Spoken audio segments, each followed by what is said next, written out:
Magandang araw sa inyong lahat. Ako si Smaila Aslil mula sa BSL Filipino 2B. Ngayong araw tatalakayin natin ang tungkol sa pagbibigay reaksyon at puna sa mga tauhan, estilo ng author, pagkasunod-sunod ng pangyayari.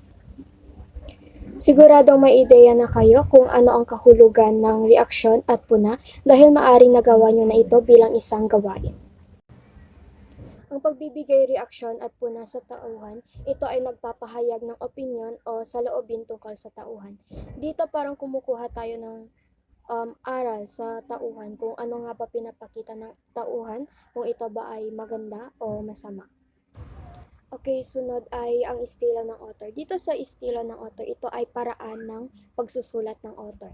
Okay, sa kwento ng Hello, Love, Goodbye, ang paraan na ginamit ng author ay makatotohanan. Pinapakita dito ang makatotohanang mga Pilipinong OFW sa Hong Kong.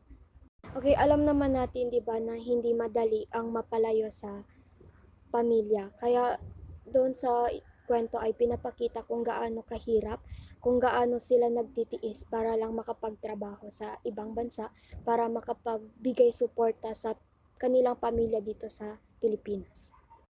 Okay, sunod ay ang pagkasunod-sunod ng pangyayari. Ito ay tumutukoy sa proseso ng pangyayari. Ito ay nagdudulot ng malinaw na pagbabago sa kwento. Okay, sa Hello, Love, Goodbye, ito ay nagpapakita ng hamon, tagumpay at mga pagbabago sa buhay ng bawat karakter. Ito ay nagbibigay ng makabuluhan at nakakaantig na pag-unlad ng kwento. Hanggang doon lang aking paksa, naway may naintindihan kayo at salamat sa panonood.